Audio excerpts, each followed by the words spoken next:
कौन है जो तुम्हें भटका सकता है? केवल तुम ही हो जो खुद को भटका सकते हो। आज का यह एक तरीका अपने जीवन में अपना लो। इसके बाद तुम खुद को चाहकर भी भटका नहीं सकोगे। वह तरीका कौन सा है, वही हम आज एक प्रसिद्ध भिक्षु की कहानी के माध्यम से जानेंगे। तो चलिए कहानी की शुरुआत करते हैं। दोस्तों, क्या आपने कभी चुपचाप बैठकर शांति से एकांत में कभी यह हिसाब लगाया है कि आपने आज तक क्या कमाया है? कमाई दो तरह की होती है। पहली, जिसके पीछे यह दुनिया भागती है, अर्थात धन दौलत, रुपया, पैसा, जमीन जायदाद इत्यादि। लेकिन मैं इन चीजों की बात नहीं कर रहा। मैं तो बात कर रहा हूं उस कमाई की जो हम जीवन भर कमाते हैं। हम चाहें या ना चाहें, लेकिन हम उस कमाई को कमाते ही चले जाते हैं।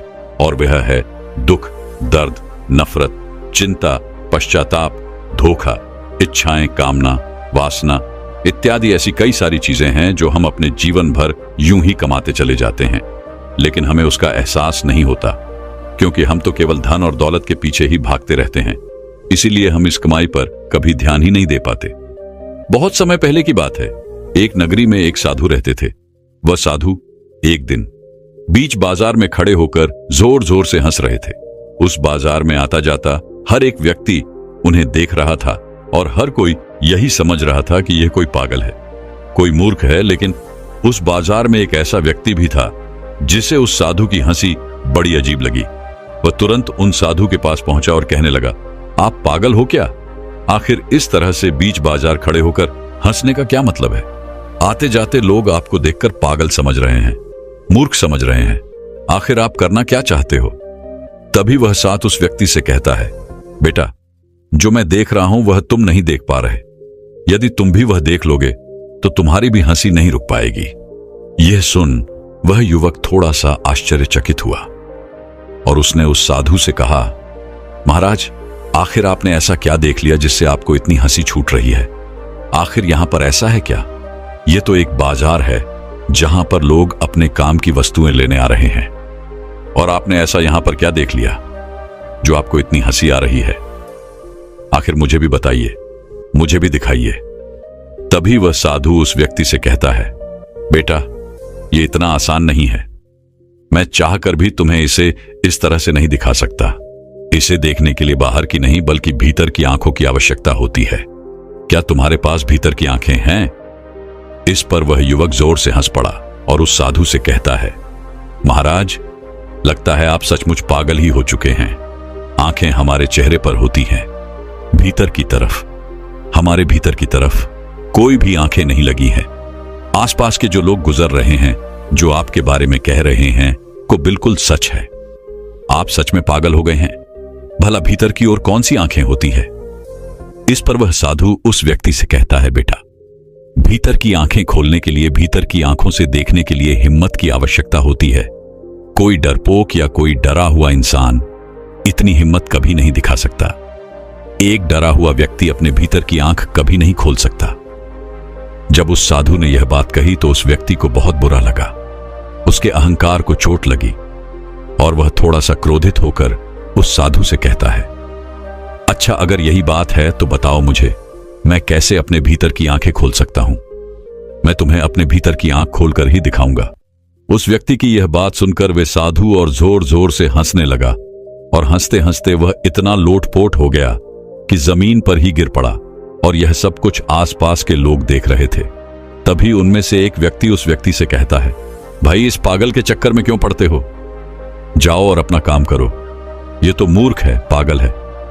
इसका तो यह हर रोज का काम है। हर रोज ये बाजार में आता है और इसी प्रकार जोर जोर से हंसता है। तुम जाओ और अपना काम देखो।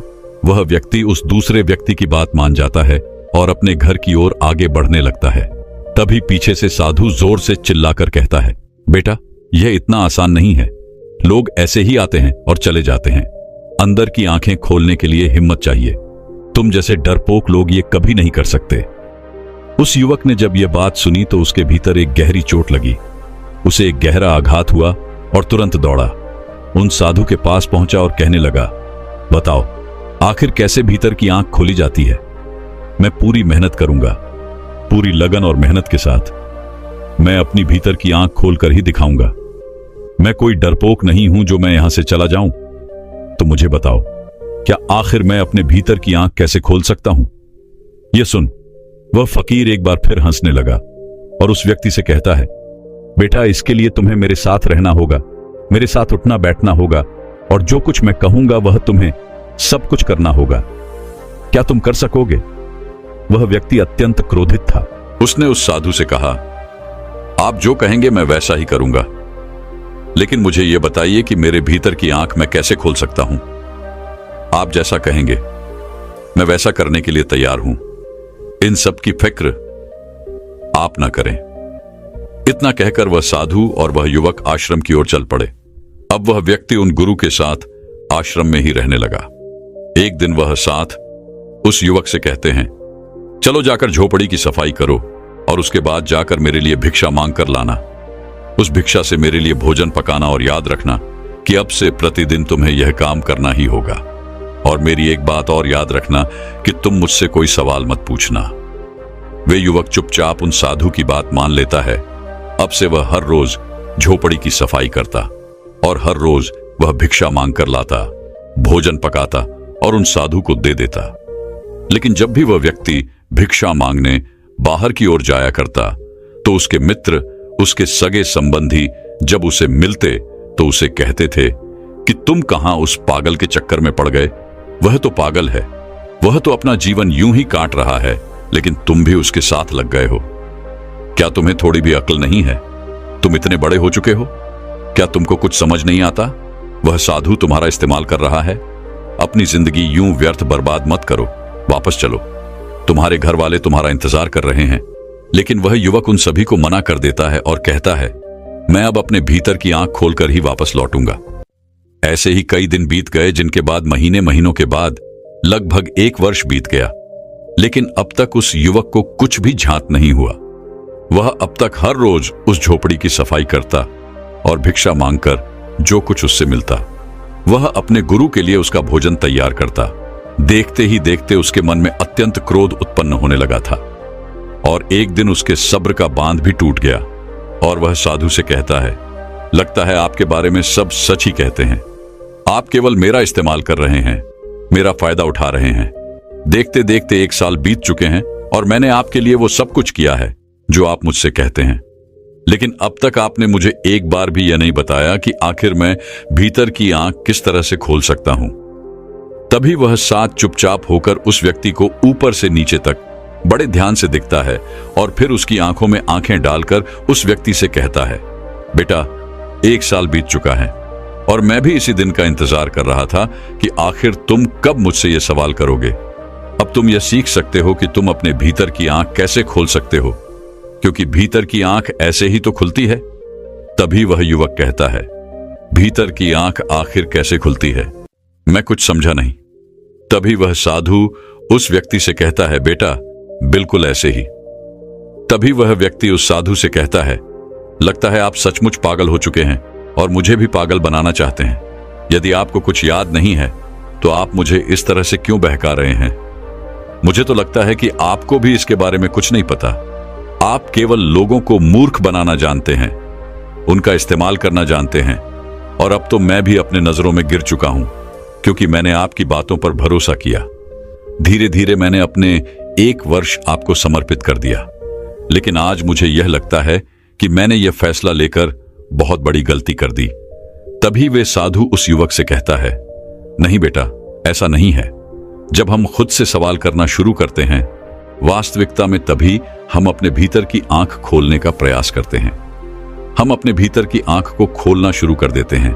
जिस प्रकार तुम 1 वर्ष तक चुप रहे, तुमने कुछ न कहा, तुम सारा काम बखूबी करते चले गए, पूरे मन और लगन के साथ, लेकिन तुमने कभी यह प्रश्न नहीं किया। तभी वह युवक उस साधु से कहता है, देखिए, मुझे आपकी कोई भी बात समझ नहीं आ रही है। यदि आपको मुझे कुछ बताना है तो साफ और स्पष्ट तौर पर बताइए। आप ही ने तो मुझसे कहा था कि मुझसे कोई सवाल मत करना, तो फिर मैं भला आपसे कोई सवाल क्यों करूंगा? तभी वह साधु उस व्यक्ति से कहता है, बेटा, इस दुनिया में हर कोई यही तो कहता है। मेरी यह बात मान लो, मेरी यह बात सुन लो और उसके बाद मुझसे कोई सवाल मत करना, क्योंकि मैं तुम्हारे सवाल का जवाब नहीं दूंगा। क्या तुम्हें समझ आया? लेकिन हमें तो अपने विवेक का इस्तेमाल करना चाहिए। हमें सुनना चाहिए, समझना चाहिए, बातें भी माननी चाहिए, लेकिन उसी के साथ में सवाल करना भी आवश्यक है। तभी वह युवा कहता है, लगता है आपको कोई भी ज्ञान नहीं है। आप मुझे केवल तरह तरह की बातों में फंसाते चले जा रहे हैं, तरह तरह की बातों में घुमा रहे हैं, ताकि मैं अपने इस विषय से भटक जाऊं और आप मेरे ऊपर एक बार फिर काबू पा सके। मुझे नहीं लगता कि आपको तनिक भी ज्ञान होगा कि आखिर यह भीतर की आंख किस प्रकार खुलती है। और मैं बेवकूफ 1 वर्ष आपके साथ यूं ही बीताता चला गया, बिना कुछ कहे, बिना कुछ सुने और बिना कोई सवाल किए। मेरा 1 वर्ष तो यूं ही व्यस्त चला गया।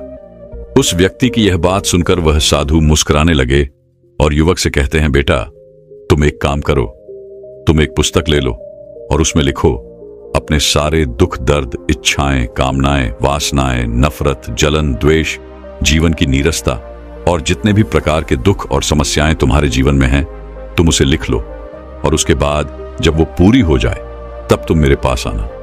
वह युवक उन साधु की बात मानने को तैयार नहीं था, लेकिन उसका मन कहीं ना कहीं उस साधु की बात पर यकीन करता था। इसलिए उस युवक ने उन साधु की बात मान ली। उसने एक पुस्तक ली और उस पुस्तक के अंदर अपने सभी दुख, दर्द, कामनाएं, इच्छाएं, वासनाएं, जलन और भी सभी प्रकार की समस्याएं, सभी प्रकार के दुख जो उसके जीवन में थे वो लिखना शुरू कर दिया। और यह लिखते लिखते उसे करीब 1 सप्ताह लग गया। उसने बहुत सोच समझकर पुस्तक में वो सारी बातें लिखी थी।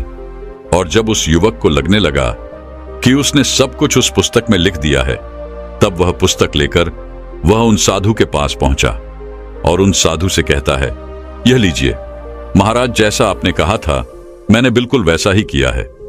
मैंने अपने जीवन के सारे दुख, दर्द, सभी प्रकार की चिंताएं, सभी प्रकार के डर, सारी इच्छाएं, कामनाएं, वासनाएं सब इस पुस्तक में लिख दी हैं।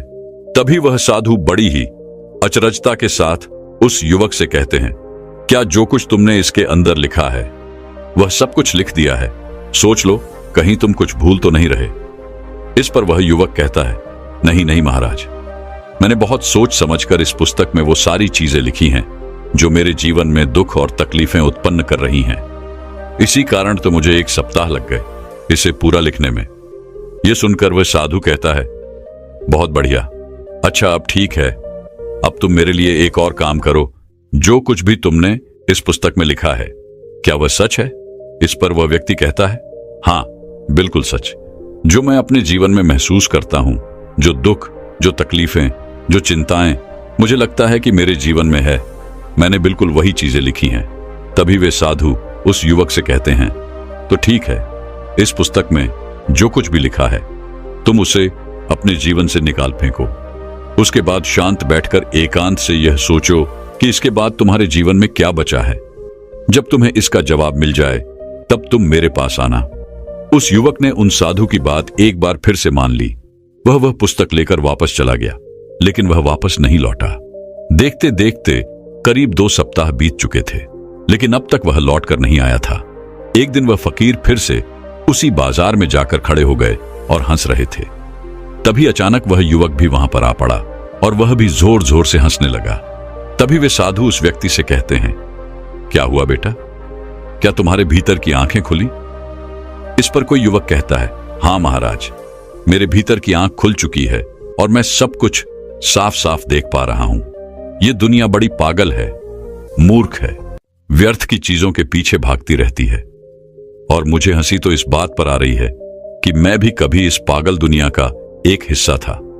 तभी वे साधु उस युवक से कहते हैं, उस पुस्तक में जो कुछ भी तुमने लिखा था क्या उसे अपने जीवन से निकाल फेंका? क्या उसे अपने जीवन से हटाकर तुमने अपने जीवन की तरफ ध्यान दिया, उसे देखा? इस पर वह युवक कहता है, हाँ महाराज, जैसा आपने कहा था मैंने बिल्कुल वैसा ही किया।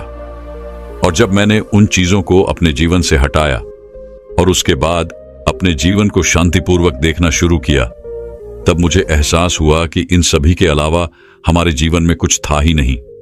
यही वो चीजें हैं जिसके लिए एक व्यक्ति, एक इंसान जीवन भर भागता रहता है। अपने सभी दुखों से मुक्त होने के लिए, अपनी सभी इच्छाओं को पूरा करने के लिए अपनी सभी वासनाओं की पूर्ति के लिए, और इसी कारण वह अपने जीवन भर भागता रहता है, चिंताओं से ग्रस्त रहता है। वह इन सभी से छुटकारा चाहता है, पर इन सबको जब मैंने हटाकर देखा तो जीवन में कुछ बचा ही नहीं। अफसोस तो इस बात का है कि मैंने इस चीज को पहले अनुभव क्यों नहीं किया, क्योंकि यही वो चीजें हैं जो हमारे जीवन को चलाती हैं।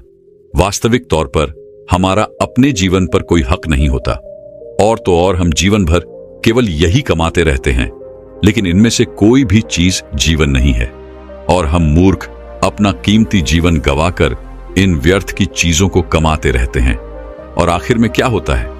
हमारे पास कुछ नहीं बचता। हमारा जीवन मानो एक सड़े फल की तरह हो जाता है।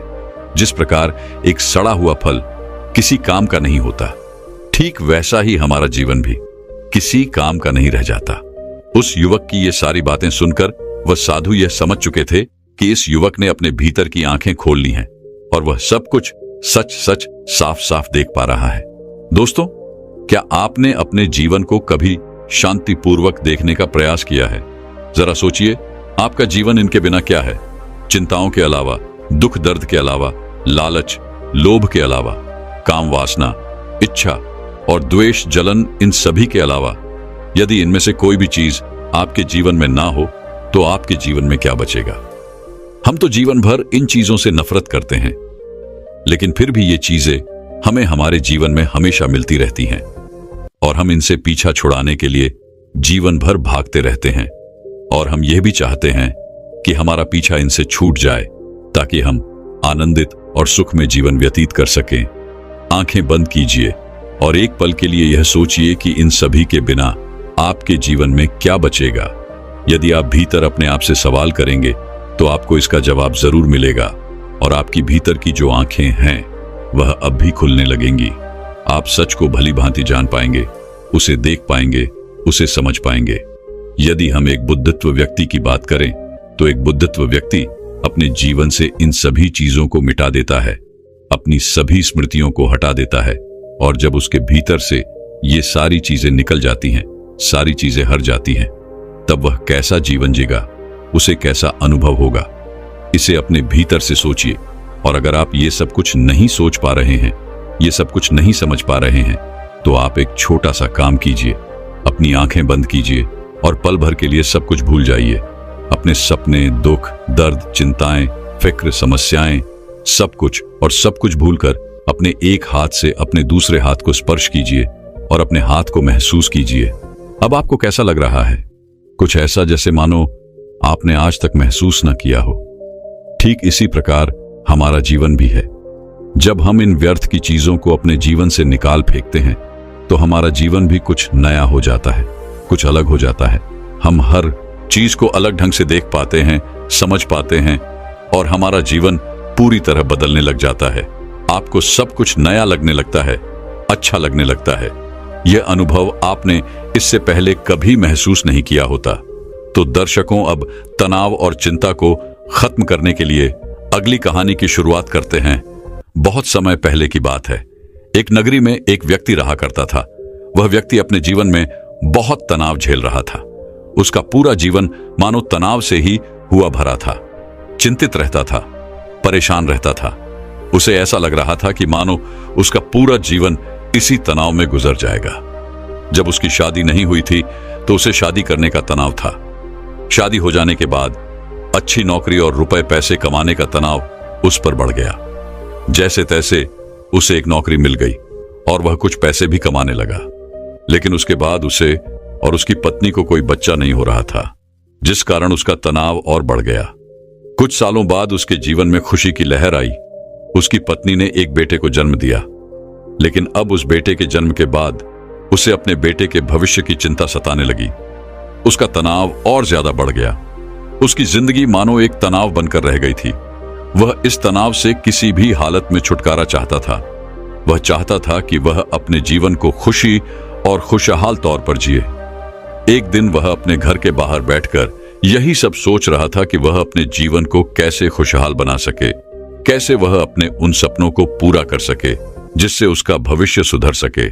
तभी अचानक उसके सामने से कुछ सन्यासी गुजरे। उसने उन सन्यासी को देखा जिनके मुख पर प्रसन्नता थी, जिनके मुख पर किसी प्रकार का कोई तनाव नहीं था। चेहरे पर वह तेज व शांति देखकर वह मंत्रमुग्ध हो गया। उस व्यक्ति को लगने लगा कि सन्यासियों के जीवन में कोई तनाव नहीं है, खुद के जीवन में कोई कार्य नहीं है, केवल भिक्षा मांगो और चैन से जियो, और शायद यही सबसे सर्वोत्तम जीवन है। ये सारी बातें उसके मन में घर कर गईं। वह दिन रात इनके बारे में सोचने लगा, विचार करने लगा, और आखिरकार एक दिन उसने फैसला लिया कि वह अपने घर परिवार को छोड़ देगा और एक सन्यासी बन जाएगा। एक रात उसे मौका मिल गया और वह अपने परिवार के लोगों को छोड़कर निकल गया और भागा भागा उन सन्यासियों के पास पहुंचा और उनसे कहा कि मैं आपकी शरण में आया हूं, मुझे अपना शिष्य स्वीकार कीजिए। उन सन्यासी ने उस व्यक्ति को अपना शिष्य स्वीकार किया और आश्रम में रहने के लिए जगह भी दी। अब वो व्यक्ति उन गुरु का शिष्य बन चुका था, लेकिन वो ये भूल चुका था कि तनाव कोई जगह नहीं है, कोई घर नहीं है, कोई परिवार नहीं है, कोई देश नहीं है जिसे आप छोड़ सकें। सन्यासी जीवन ग्रहण करने के बाद उसके जीवन में एक अलग तरह का तनाव उत्पन्न होने लगा। शिक्षा ग्रहण करने का तनाव, रोज साफ सफाई करने का तनाव, सबसे बड़ा तनाव कि मैं भिक्षा कैसे मांगू। और वहां पर उपस्थित सभी शिष्यों में यह होड़ लगी रहती थी कि सबसे ज्ञानी कौन बनेगा। ये सब देखकर भी उसके मन में एक अलग तरीका तनाव उत्पन्न होने लगा। कुछ दिनों तक तो उसने ये सब बड़ी ही आसानी से झेल लिया। कुछ दिनों तक सब कुछ अच्छा चलता रहा, लेकिन उसके बाद उसे अपने घर, अपने परिवार की चिंता सताने लगी। उसे उनकी याद आने लगी। तब उसे यह एहसास हुआ कि जो इस तनाव को यहां पर झेल रहा है, पैसा ही तनाव उसके सांसारिक जीवन में भी तो था। उसने फिर एक बार फैसला किया कि वह इस सन्यासी जीवन को छोड़ देगा और अपने घर, अपने परिवार के पास वापस लौट जाएगा। एक रात फिर उसे मौका मिला और वह आश्रम छोड़कर जैसे ही बाहर निकल रहा था कि तभी वहां के गुरु ने उसे देख लिया और उन गुरुवर ने उस व्यक्ति से कहा, पुत्र तुम कहां जा रहे हो? इस पर वह व्यक्ति कहता है, हे गुरुवर, मैं संसारिक जीवन में बहुत तनाव झेल रहा था और उसके बाद मैंने आप लोगों को देखा। मुझे लगा कि सन्यासी जीवन सर्वश्रेष्ठ जीवन है जहां पर कोई तनाव नहीं है। इस कारण मैं सन्यासी बन गया, लेकिन यहां पर भी रहने के बाद मुझे उस तनाव से मुक्ति नहीं मिली और मैं तो इससे छुटकारा चाहता था, लेकिन वो मुझे यहां पर नहीं मिला। इसलिए मैं यहां से वापस जा रहा हूं अपने घर, अपने परिवार के पास। उस व्यक्ति के मुख से ये सारी बातें सन उन गुरुवत ने कहा, बेटा तुम जा सकते हो, लेकिन अपना तनाव यही छोड़ चले जाओ। यदि तुम वापस यहां से वो तनाव लेकर अपने सांसारिक जीवन में जाओगे तो तुम कभी खुश नहीं रह पाओगे, और फिर तुम्हारा यहां पर आने का फायदा भी क्या हुआ। गुरुवार की ये सारी बातें सन वह व्यक्ति कहता है, हे गुरुवार, क्या आप सही कह रहे हैं? क्या मैं ये तनाव यहीं को छोड़कर जा सकता हूं? क्या मुझे इस तनाव से मुक्ति मिल सकती है? इस पर उन गुरुवन ने उस व्यक्ति से कहा, हां, क्यों नहीं, लेकिन उससे पहले तुम्हें मेरे लिए एक काम करना होगा। तुम किसी एक ऐसे व्यक्ति को ढूंढ लाओ जिसके जीवन में कोई तनाव ना हो, कोई समस्या ना हो, वह अपने जीवन खुशी और खुशहाल तौर पर जी रहा हो। जब तुम ऐसे किसी व्यक्ति को मेरे पास ले आओगे तो मैं तुम्हें चिंता और तनाव से मुक्ति दिला दूंगा और तुम वापस अपने घर की ओर जा सकोगे, अपने जीवन को खुशी और खुशहाल तौर पर जी सकोगे। गुरुवार की यह सारी बातें सन वह व्यक्ति बड़ा ही प्रसन्न हुआ और एक ऐसे व्यक्ति की तलाश में निकल पड़ा जिसका जीवन खुशी और खुशहाली से बीत रहा हो, जिसके जीवन में कोई तनाव ना हो, जिसके जीवन में कोई चिंता ना हो। वह व्यक्ति कई गांव में गया, कई नगरों में घूमा, बहुत से लोगों से मिला, अनेकों दरवाजे खटखटाए, लेकिन उसे ऐसा कोई आदमी नहीं मिला जो यह कह सके कि उसके जीवन में कोई तनाव नहीं है, उसके जीवन में कोई चिंता नहीं है। बल्कि तनाव और चिंता की बात करते ही लोग उसे अपनी समस्याओं के बारे में और बढ़ा चढ़ाकर बताया करते थे। वह उसे अपनी चिंताओं और तनाव के बारे में कुछ ऐसे बताते मानो सबसे बड़ी समस्या उन्हीं के सर पर मार दी गई है। धीरे धीरे कई दिन बीत गए, लेकिन उसे ऐसा कोई व्यक्ति नहीं मिला जिसके जीवन में कोई तनाव ना हो। तभी उसे एक दिन एक व्यक्ति मिला और उस व्यक्ति ने उस शिष्य से कहा, इस पूरे संसार में केवल एक ही ऐसा व्यक्ति है जिसके जीवन में कोई तनाव नहीं होता, जो चिंता रहित होता है, और वह है शराबी। जिसे किसी बात की कोई चिंता नहीं होती, जिसे कोई बात का तनाव नहीं होता, वह तो बस मस्त रहता है। जब उस शिष्य ने उस व्यक्ति के मुख से ये सारी बातें सुनी तो वह शिष्य एक शराबी व्यक्ति के पास गया और उससे जब उसने यह पूछा कि क्या तुम्हारे जीवन में कोई तनाव है, तो शराबी ने नशे में यह कहा कि यह तनाव क्या होता है, यह तनाव किस चिड़िया का नाम है, मुझे नहीं पता। यह सन विशिष्ट बड़ा ही प्रसन्न हुआ। उसे लगा कि उसे अब वह व्यक्ति मिल चुका है जिसके द्वारा वह चिंता मुक्त हो सकता है। तभी उस शराबी ने उस शिष्य से कहा, मुझे तो बस एक ही बात की चिंता सताती रहती है कि अगली सुबह की मदिरा का इंतजाम मैं कहां से करूं। मेरे पास जो तन था वो तो मैंने खर्च कर दिया, मेरी पत्नी के पास जो धन था वो मैंने उससे छीन लिया, अब मेरे पास कोई धन नहीं बचा। क्या तुम्हारे पास कोई धन है? ये सन उस शिष्य की हिस्से की सारी खुशी मानो पल भर में गायब हो गई और धीरे धीरे रात होने आ चुकी थी। वह निराज हताश होकर एक मंदिर में जा बैठा। तभी वहां पर एक छोटा सा लड़का आया और उस लड़के ने उस शिष्य से कहा, हे गुरु वर, मुझे जोरों की भूख लगी है, क्या आपके पास खाने के लिए कुछ है? इस पर पक्षी कहता है, इतने छोटे से बालों को और तुम्हें अभी से चिंता सता रही है तो बड़े होकर तुम्हारा क्या हाल होगा। इस पर उस छोटे से लड़के ने कहा, हे गुरुवर, यह चिंता या तनाव नहीं है, या तो भूख है। मुझे जोरों की भूख लगी हुई है। यदि आपके पास खाने के लिए कुछ है तो कृपया करके मुझे कुछ दे दीजिए। उस बच्चे के मुख से ये सारी बातें सन वह शिष्य एक बार फिर से बड़ा प्रसन्न हुआ और उसने अपने थैले में जो 2 रोटियां रखी हुई थी उस बालक को थमा दी। जैसे ही उस बालक ने वह भोजन पूरा कर लिया, उसके बाद वह उस शिष्य से कहता है, हे गुरुवर, न जाने मेरे अगले दिन के भोजन का क्या होगा, मुझे इसकी चिंता सता रही है, क्या आप कल भी मेरे लिए भोजन ला सकते हैं? यह सन वह व्यक्ति एक बार फिर से निराश हो गया। वह भागा भागा अपने गुरुर के पास पहुंचा और उनसे कहने लगा, हे गुरुर, मैंने बहुत ढूंढा, मैंने हर जगह तलाश किया, कई नगर देखे, कई गांव में गया, लेकिन मुझे कोई ऐसा व्यक्ति नहीं मिला जिसके जीवन में कोई तनाव ना हो, जो अपने जीवन को सुखी और खुशहाल तौर पर जी रहा हो। हर किसी को किसी न किसी चीज की चिंता अवश्य सता रही है। कोई अपनी चिंताओं को लेकर बैठा हुआ है तो कोई अपने तनाव से जूझ रहा है। जिसके पास धन नहीं है वह धन चाहता है, जिसके पास धन है वो और अत्यधिक धन चाहता है। जिसके पास प्रेम नहीं है वह प्रेम चाहता है, और जिसके पास प्रेम है वो अत्यधिक प्रेम से भी चिंतित है। किसी के पास काम नहीं है तो वह इसलिए चिंतित है क्योंकि उसके पास कोई काम नहीं, और किसी के पास काम है तो वह इसलिए चिंतित है कि उसी के पास अत्यधिक काम है। जो कोई बीमार है वह इस बात से चिंतित है कि उसका स्वास्थ्य कब सुधरेगा, और जो व्यक्ति पूरी तरह से स्वस्थ है उसे इस बात का तनाव है कि कहीं वह बीमार न पड़ जाए। इसी प्रकार हर व्यक्ति तनाव से ग्रसित है और सभी के जीवन में चिंताएं ही चिंताएं भरी हुई हैं। इससे छुटकारा पाना नामुमकिन है। तभी उन गुरुर ने कहा, इससे छुटकारा संभव है और इससे छुटकारा पाया जा सकता है, मगर इसके लिए तुम्हें कुछ समझना पड़ेगा।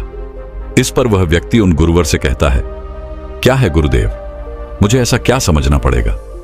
मैंने हर जगह देखा, कोई ऐसा व्यक्ति मुझे नहीं मिला जिसके जीवन में कोई तनाव ना हो, तो आप मुझे कैसे चिंता मुक्त कर सकते हैं?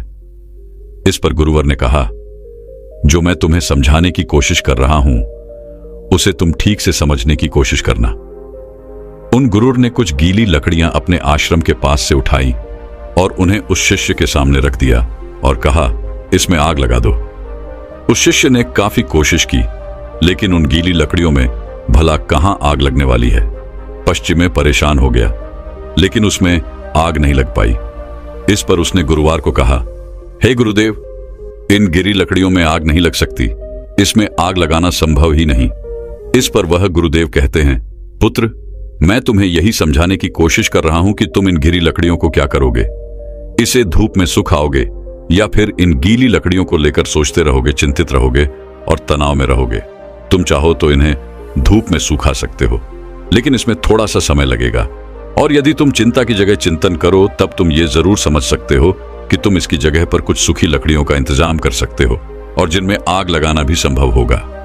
इस पर वशिष्ठ गुरुदेव से कहता है, हे गुरुदेव, आप ठीक कह रहे हैं, लेकिन ये जीवन तनाव से भरा हुआ है। कि जीवन तनाव मुक्त कैसे हो सकता है और ऐसा क्यों है कि हम अपने जीवन को तनाव मुक्त नहीं जी पाते। कोशिशें कि ये सारी बातें सुनकर उन गुरुबन ने कहा, हे पुत्र, इस जीवन में कोई तनाव नहीं है। बाहरी तौर पर कोई भी तनाव उत्पन्न नहीं होता। जो भी तनाव उत्पन्न होता है वह हमारे भीतर की ओर होता है। चिंता तुम भीतर की ओर करते हो और जहां चिंता और तनाव उत्पन्न होता है वहां सफलता नहीं होती, कार्य सही नहीं होते, हमारी मानसिक स्थिति भी सही नहीं होती, जिस कारण हमारे सारे कार्य बिगड़ने लग जाते हैं और हम और भी ज्यादा तनाव महसूस करने लगते हैं और भी ज्यादा चिंतित रहने लगते हैं।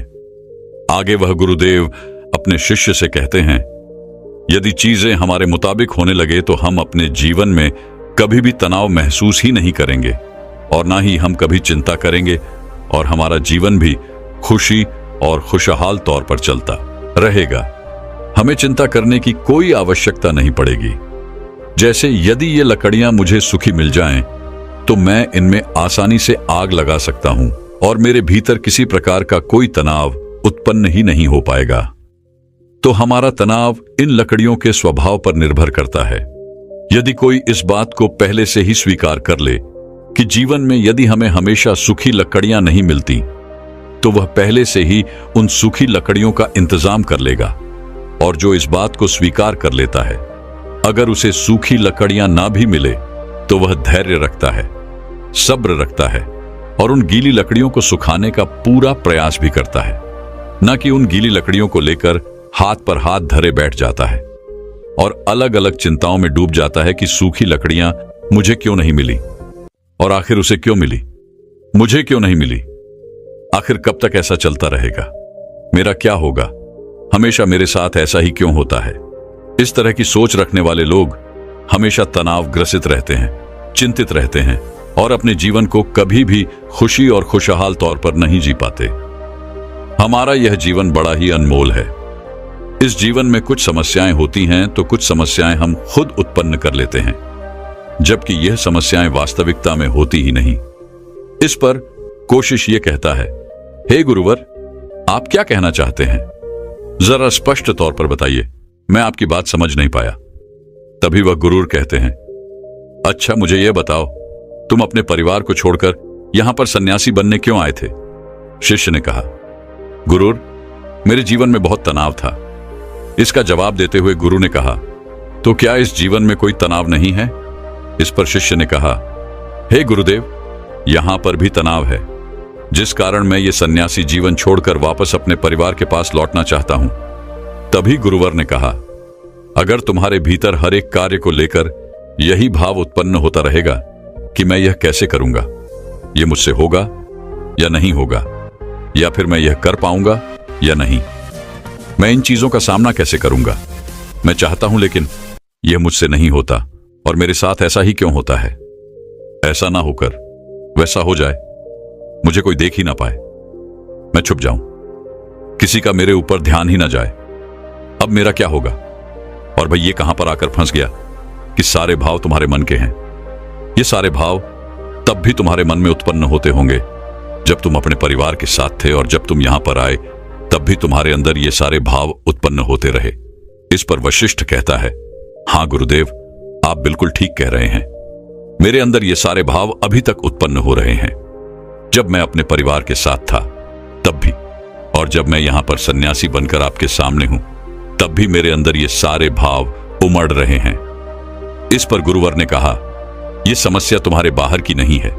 यदि तुम कोई जगह छोड़ दो, कोई स्थान छोड़ दो, तो यह समस्या कभी खत्म नहीं होने वाली। यह समस्या तुम्हारे भीतर है कि तुम्हारा ही किया धरा हुआ है। तुमने बेवजह ही अपने मन में एक तनाव बना रखा हुआ है, क्योंकि तुम्हें कल्पना में जीना अच्छा लगता है, काल्पनिक सोच रखना अच्छा लगता है। तुम उन बातों को लेकर चिंतित रहते हो जो तुम्हारे जीवन में कभी घटित होने की संभावना ही नहीं है। ऐसी सोच रख के तुम चिंताग्रस्त रहते हो और तुम्हारा तनाव कभी खत्म नहीं होता। जिस दिन तुम यह समझ जाओगे कि हर समस्या का समाधान होता है और उस समाधान तक पहुंचने के लिए हमें कोई ना कोई कर्म करने ही पड़ते हैं और उन कर्मों का एक परिणाम भी होता है, तो उस दिन तुम्हारे जीवन में कोई तनाव नहीं रहेगा, तुम चिंता रहित हो जाओगी। इस पर वह शिष्य कहता है, हां गुरुदेव, आप बिल्कुल सही कह रहे हैं। जब मैं यहां पर आया था उससे ठीक पहले मुझे एक छोटा सा बालक मिला था। उस बालक को जोरों की भूख लगी थी। जब उससे मैंने कहा कि तुम इतने छोटे से बालक को, और तुम्हारे जीवन में अभी से तनाव है, अभी से चिंता है, तो तुम्हारा आगे क्या होगा? इस पर उस बालक ने जवाब दिया था, हे गुरुवल, ये कोई चिंता नहीं, कोई तनाव नहीं, बल्कि ये तो भूख है। तब मैं ये बात समझ नहीं पाया था कि समस्या तो भूख है। तनाव और चिंता का कोई समाधान नहीं हो सकता, लेकिन भूख का समाधान अवश्य हो सकता है। मित्रों, क्या आप भी अपने जीवन में किसी प्रकार की चिंता और तनाव से जूझ रहे हैं? क्या आप भी छोटी छोटी बातों को लेकर हजार तरह के विचार उत्पन्न कर लेते हैं और उन विचारों को लेकर चिंतित रहते हैं? ऐसे नकारात्मक विचार जो कभी भी आपके जीवन में घटित हो ही नहीं सकते, ऐसे विचारों को आप अपने मन ही मन पालते रहते हैं। ऐसे नकारात्मक विचार, नकारात्मक बातें आप अपने दिमाग में बढ़ते रहते हैं। तो इन विचारों का क्या लाभ? क्या आपको भी लगता है कि आपके जीवन में समस्याएं हैं और उसका समाधान नहीं मिल रहा? क्या आपको भी यही लगता है कि आपके साथ ऐसा क्यों हो रहा है? तो मित्रों, केवल एक समस्या का समाधान ढूंढिए, उन हजारों विचारों का नहीं, क्योंकि वो हजारों विचार आपके बनाए हुए काल्पनिक विचार हैं और वो आपको कभी भी आगे नहीं बढ़ने देंगे। वो आपसे बस यही कहेंगे कि ये आपसे नहीं हो पाएगा और आप उनकी बातें मान लेते हैं। इसलिए उन नकारात्मक विचारों को दूर रखिए और अपनी समस्याओं का समाधान ढूंढिए, क्योंकि चिंता और तनाव मुक्त रहने का यही एकमात्र उपाय है कि आप अपनी समस्या का समाधान कीजिए, उसके लिए कर्म कीजिए और कर्म का फल आपको अवश्य मिलेगा। अन्यथा आप केवल उन नकारात्मक विचारों में फंसे रह जाएंगे और आप अपने जीवन को कभी भी तनाव मुक्त या फिर चिंता रहित नहीं बना पाएंगे। दोस्तों, उम्मीद है कि आपने आज की इस वीडियो से जरूर कुछ न कुछ सीखा होगा।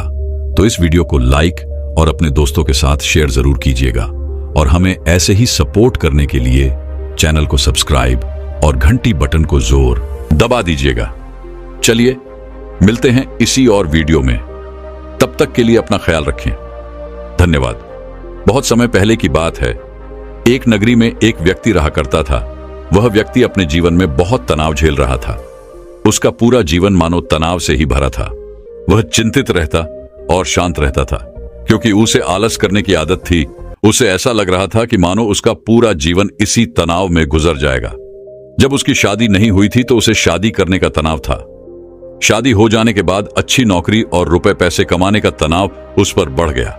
जैसे तैसे उसे एक नौकरी मिल गई और वह कुछ पैसे भी कमाने लगा, लेकिन उसके बाद उसे और उसकी पत्नी को कोई बच्चा नहीं हो रहा था, जिस कारण उसका तनाव और बढ़ गया। कुछ सालों बाद उसके जीवन में खुशी की लहर आई। उसकी पत्नी ने एक बेटे को जन्म दिया, लेकिन अब उस बेटे के जन्म के बाद उसे अपने बेटे की भविष्य की चिंता सताने लगी। उसका तनाव और ज्यादा बढ़ गया।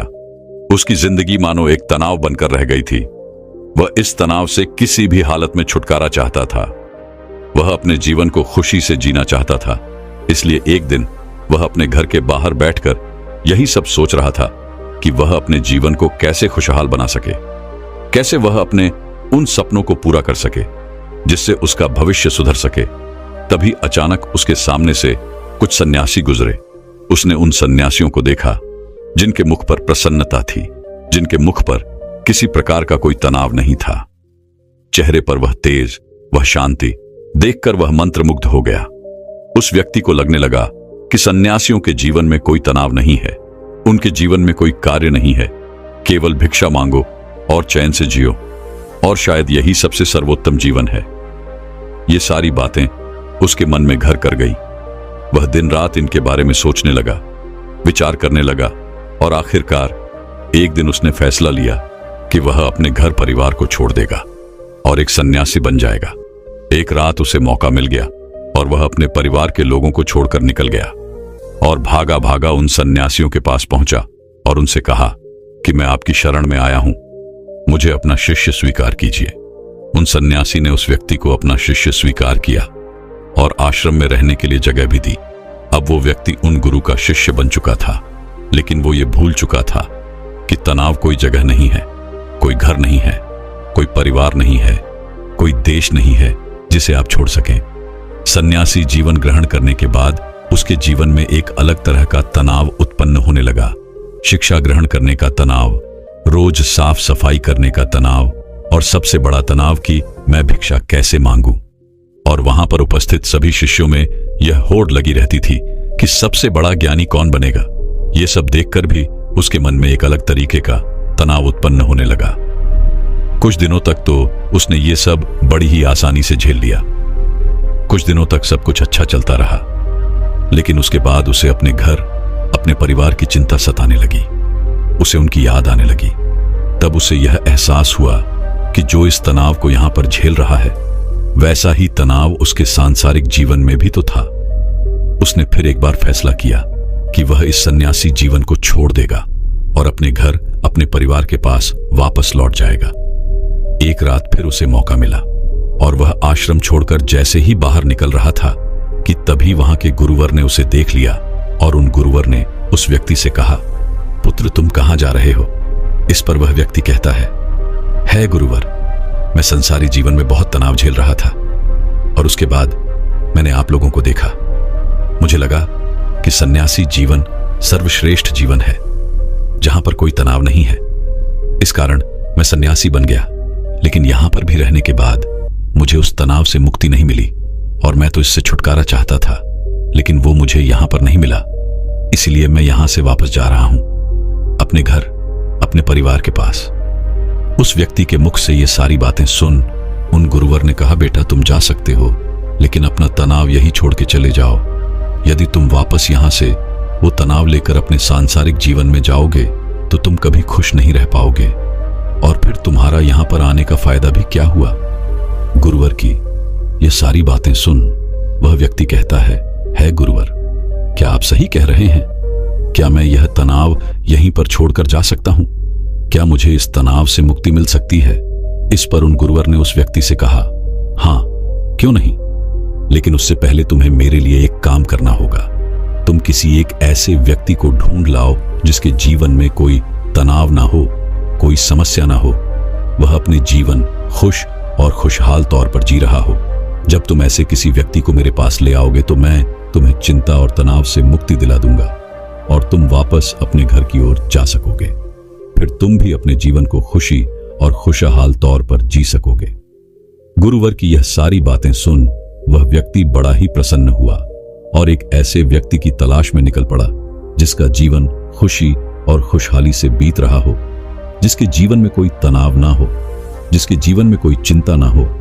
वह व्यक्ति कई गांव में गया, कई नगरों में घूमा, बहुत से लोगों से मिला, अनेकों दरवाजे खटखटाए, लेकिन उसे ऐसा कोई आदमी नहीं मिला जो यह कह सके कि उसके जीवन में कोई तनाव नहीं है, उसके जीवन में कोई चिंता नहीं है। बल्कि तनाव और चिंता की बात करते ही लोग उसे अपनी समस्याओं के बारे में और बढ़ा चढ़ाकर बताया करते थे।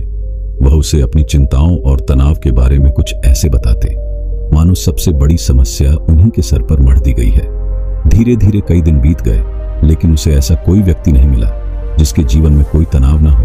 तभी उसे एक दिन एक व्यक्ति मिला और उस व्यक्ति ने उस शिष्य से कहा, इस पूरे संसार में केवल एक ही ऐसा व्यक्ति है जिसके जीवन में कोई तनाव नहीं होता, जो चिंता रहित होता है, और वह है शराबी, जिसे किसी बात की कोई चिंता नहीं होती, जिसे कोई बात का तनाव नहीं होता। वह तो बस मस्त रहता है। जब उस शिष्य ने उस व्यक्ति के मुख से ये सारी बातें सुनी तो वह शिष्य एक शराबी व्यक्ति के पास गया और उससे जब उसने ये पूछा कि क्या तुम्हारे जीवन में कोई तनाव है, तो शराबी ने नशे में यह कहा कि यह तनाव क्या होता है, यह तनाव किस चिड़िया का नाम है, मुझे नहीं पता। यह सुन शिष्य बड़ा ही प्रसन्न हुआ। उसे लगा कि उसे अब वह व्यक्ति मिल चुका है जिसके द्वारा वह चिंता मुक्त हो सकता है।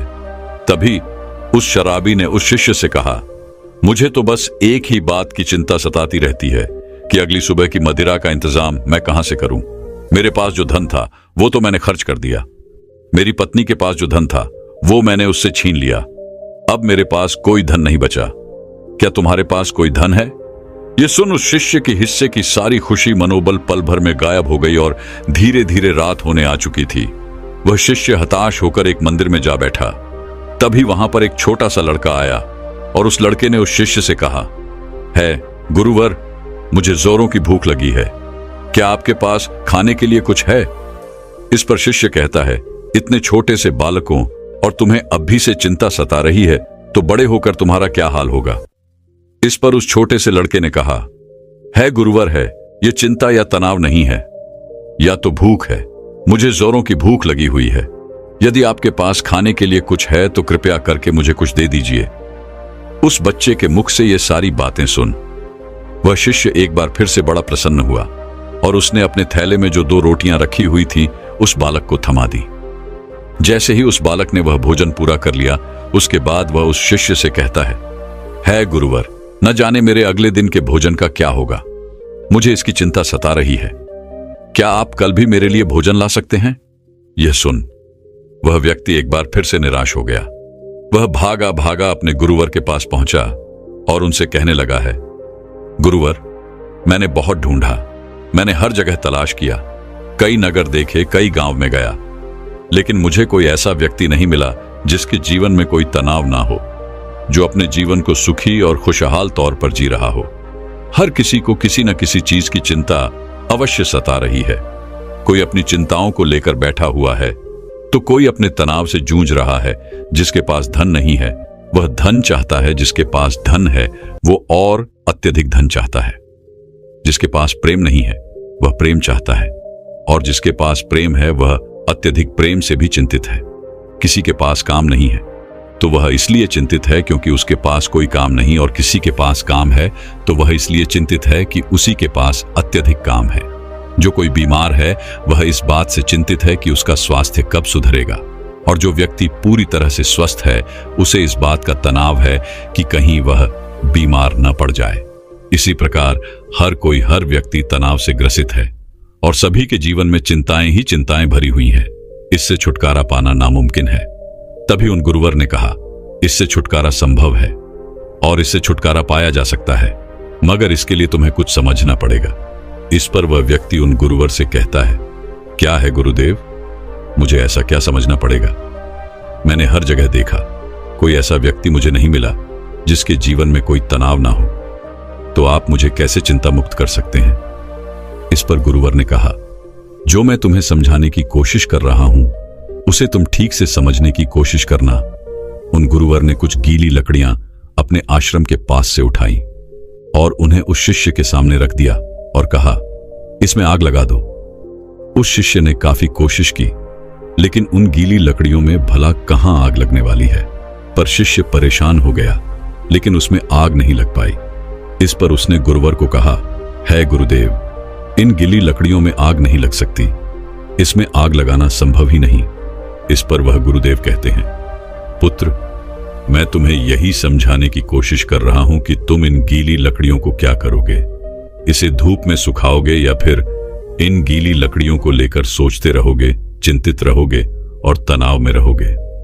तुम चाहो तो इन्हें धूप में सूखा सकते हो, लेकिन इसमें थोड़ा सा समय लगेगा। और यदि तुम चिंता की जगह चिंतन करो, तब तुम ये जरूर समझ सकते हो कि तुम इसकी जगह पर कुछ सूखी लकड़ियों का इंतजाम कर सकते हो और जिनमें आग लगाना भी संभव होगा। इस पर शिष्य गुरुदेव से कहता है गुरुदेव, आप ठीक कह रहे हैं, लेकिन ये जीवन तनाव से इतना भरा हुआ है कि जीवन तनाव मुक्त हो ही नहीं सकता है। और ऐसा क्या है कि हम अपने जीवन को तनाव मुक्त जी पाए? वह शिष्य की ये सारी बातें सुनकर उन गुरुवर ने कहा, है पुत्र, इस जीवन में कोई तनाव नहीं है। बाहरी तौर पर कोई भी तनाव उत्पन्न नहीं होता। जो भी तनाव उत्पन्न होता है वह हमारे भीतर की ओर होता है। चिंता तुम भीतर की ओर करते हो, और जहां चिंता और तनाव उत्पन्न होता है वहां सफलता नहीं होती, कार्य सही नहीं होते, हमारी मानसिक स्थिति भी सही नहीं होती, जिस कारण हमारे सारे कार्य बिगड़ने लग जाते हैं और हम और भी ज्यादा तनाव महसूस करने लगते हैं और भी ज्यादा चिंतित रहने लगते हैं। आगे वह गुरुदेव अपने शिष्य से कहते हैं, यदि चीजें हमारे मुताबिक होने लगे तो हम अपने जीवन में कभी भी तनाव महसूस ही नहीं करेंगे और न ही हम कभी चिंता करेंगे, और हमारा जीवन भी खुशी और खुशहाल तौर पर चलता रहेगा। हमें चिंता करने की कोई आवश्यकता नहीं पड़ेगी। जैसे यदि ये लकड़ियां सूखी मिल जाएं तो मैं इनमें आसानी से आग लगा सकता हूं और मेरे भीतर किसी प्रकार का कोई तनाव उत्पन्न ही नहीं हो पाएगा। तो हमारा तनाव इन लकड़ियों के स्वभाव पर निर्भर करता है। यदि कोई इस बात को पहले से ही स्वीकार कर ले कि जीवन में यदि हमें हमेशा सूखी लकड़ियां नहीं मिलती, तो तुम पहले से ही उन सूखी लकड़ियों का इंतजाम कर लोगे। और जो इस बात को स्वीकार कर लेता है, अगर उसे सूखी लकड़ियां ना भी मिले तो वह धैर्य रखता है, सब्र रखता है और उन गीली लकड़ियों को सुखाने का पूरा प्रयास भी करता है, न कि उन गीली लकड़ियों को लेकर हाथ पर हाथ धरे बैठ जाता है और अलग अलग चिंताओं में डूब जाता है कि सूखी लकड़ियां मुझे क्यों नहीं मिली और आखिर उसे क्यों मिली, आखिर कब तक ऐसा चलता रहेगा, मेरा क्या होगा, हमेशा मेरे साथ ऐसा ही क्यों होता है। इस तरह की सोच रखने वाले लोग हमेशा तनावग्रसित रहते हैं, चिंतित रहते हैं और अपने जीवन को कभी भी खुशी और खुशहाल तौर पर नहीं जी पाते। हमारा यह जीवन बड़ा ही अनमोल है। इस जीवन में कुछ समस्याएं होती हैं, तो कुछ समस्याएं हम खुद उत्पन्न कर लेते हैं, जबकि ये समस्याएं वास्तविकता में होती ही नहीं। इस पर वह शिष्य कहता है गुरुवर, आप क्या कहना चाहते हैं? जरा स्पष्ट तौर पर बताइए, मैं आपकी बात समझ नहीं पाया। तभी वह गुरु कहते हैं, अच्छा मुझे ये बताओ, तुम अपने परिवार को छोड़कर यहां पर सन्यासी बनने क्यों आए थे? शिष्य ने कहा, गुरुवर, मेरे जीवन में बहुत तनाव था। इसका जवाब देते हुए गुरु ने कहा, तो क्या इस जीवन में कोई तनाव नहीं है? इस पर शिष्य ने कहा, है गुरुदेव, यहां पर भी तनाव है, जिस कारण मैं यह सन्यासी जीवन छोड़कर वापस अपने परिवार के पास लौटना चाहता हूं। तभी गुरुवर ने कहा, अगर तुम्हारे भीतर हर एक कार्य को लेकर यही भाव उत्पन्न होता रहेगा कि मैं यह कैसे करूंगा, यह मुझसे होगा या नहीं होगा, या फिर मैं यह कर पाऊंगा या नहीं, मैं इन चीजों का सामना कैसे करूंगा, यह मुझसे नहीं होता और मेरे साथ ऐसा ही ऐसा क्यों होता है, ऐसा ना होकर वैसा हो जाए, मुझे कोई देख ही ना पाए, मैं छुप जाऊं, किसी का मेरे ऊपर ध्यान ही ना जाए, अब मेरा क्या होगा और मैं ये कहां पर आकर फंस गया। ये सारे भाव तुम्हारे मन के हैं। ये सारे भाव तब भी तुम्हारे मन में उत्पन्न होते होंगे जब तुम होते परिवार के साथ थे, और जब तुम यहां पर आए तब भी तुम्हारे अंदर ये सारे भाव उत्पन्न होते होंगे। इस पर शिष्य कहता है, हां गुरुदेव, आप बिल्कुल ठीक कह रहे हैं, मेरे अंदर यह सारे भाव अभी तक उत्पन्न हो रहे हैं। जब मैं अपने परिवार के साथ था तब भी, और जब मैं यहां पर सन्यासी बनकर आपके सामने हूं तब भी मेरे अंदर यह सारे भाव उमड़ रहे हैं। इस पर गुरुवर ने कहा, यह समस्या तुम्हारे बाहर की नहीं है। यदि तुम कोई जगह छोड़ दो, कोई स्थान छोड़ दो, तो यह समस्या कभी खत्म नहीं होने वाली। यह समस्या तुम्हारे भीतर है कि तुम्हारा ही किया धरा हुआ है। तुमने बेवजह ही अपने मन में एक तनाव बना रखा हुआ है, क्योंकि तुम्हें कल्पना में जीना अच्छा लगता है, काल्पनिक सोच रखना अच्छा लगता है। तुम उन बातों को लेकर चिंतित रहते हो जो तुम्हारे जीवन में कभी घटित होने की संभावना ही नहीं है। ऐसी सोच रख के तुम चिंताग्रस्त रहते हो, पर तुम्हारा तनाव कभी खत्म नहीं होता। जिस दिन तुम ये समझ जाओगे कि हर समस्या का समाधान होता है और उस समाधान तक पहुंचने के लिए हमें कोई न कोई कर्म करने ही पड़ते हैं और उन कर्मों का एक परिणाम भी होता है, तो उस दिन तुम्हारे जीवन में कोई तनाव नहीं रहेगा, तुम चिंता रहित हो जाओगे। इस पर वह शिष्य कहता है, हां गुरुदेव, आप बिल्कुल सही कह रहे हैं। जब मैं यहां पर आया था उससे ठीक पहले मुझे एक छोटा सा बालक मिला था। उस बालक को जोरों की भूख लगी थी। जब उससे मैंने कहा कि तुम इतने छोटे से बालक हो और तुम्हारे जीवन में अभी से तनाव है, अभी से चिंता है, तो तुम्हारा आगे क्या होगा? इस पर उस बालक ने जवाब दिया था, है गुरुवर, यह कोई चिंता नहीं, कोई तनाव नहीं, बल्कि यह तो भूख है। तब मैं ये बात समझ नहीं पाया था कि समस्या तो भूख है। तनाव और चिंता का कोई समाधान नहीं हो सकता, लेकिन भूख का समाधान अवश्य हो सकता है। मित्रों, क्या आप भी अपने जीवन में किसी प्रकार की चिंता और तनाव से जूझ रहे हैं? क्या आप भी छोटी छोटी बातों को लेकर हजार तरह के विचार उत्पन्न कर लेते हैं और उन विचारों को लेकर चिंतित रहते हैं? ऐसे नकारात्मक विचार जो कभी भी आपके जीवन में घटित हो ही नहीं सकते। ऐसे विचारों को आप अपने मन ही मन पालते रहते हैं। ऐसे नकारात्मक विचार, नकारात्मक बातें आप अपने दिमाग पर बढ़ाते रहते हैं। तो इन विचारों का क्या लाभ? क्या आपको अभी भी लगता है कि आपके जीवन में समस्याएं हैं और उसका समाधान नहीं मिल रहा है? क्या आपको भी यही लगता है कि आपके साथ ऐसा क्यों हो रहा है? तो मित्रों, केवल एक समस्या का समाधान ढूंढिए, उन हजारों विचारों का नहीं, क्योंकि वो हजारों विचार आपके बनाए हुए काल्पनिक विचार हैं और वो आपको कभी भी आगे नहीं बढ़ने देंगे। वो आपसे बस यही कहेंगे कि ये आपसे नहीं हो पाएगा और आप उनकी बातें मान लेते हैं। इसीलिए उन नकारात्मक विचारों को दूर रखिए और अपनी समस्याओं का समाधान ढूंढिए, क्योंकि चिंता और तनाव मुक्त रहने का यही एकमात्र उपाय है कि आप अपनी समस्या का समाधान कीजिए, उसके लिए कर्म कीजिए और कर्म का फल आपको अवश्य मिलेगा। अन्यथा आप केवल उन नकारात्मक विचारों में फंसे रह जाएंगे और आप अपने जीवन को कभी भी तनाव मुक्त या फिर चिंता रहित नहीं बना पाएंगे। दोस्तों, मैं उम्मीद करता हूं कि यह कहानी सुनने से आपके जीवन में अच्छे बदलाव आए होंगे। आपको इस वीडियो से क्या सीखने मिला, यह कमेंट करके जरूर बताएं और अपने परिवार, दोस्तों या आपके करीबी इंसान के साथ ये कहानी शेयर करके उन्हें भी इस ज्ञान से परिचित करवाएं। बाकी अगर आपको ये वीडियो दिल से अच्छी लगी हो तभी इस वीडियो को लाइक कर देना और आपने अब तक इस चैनल को सब्सक्राइब न किया हो तो चैनल को सब्सक्राइब भी जरूर कर देना। आपका हर दिन शुभ हो और खुशियों से आपका जीवन भरा रहे। धन्यवाद। नमो बुद्धाय।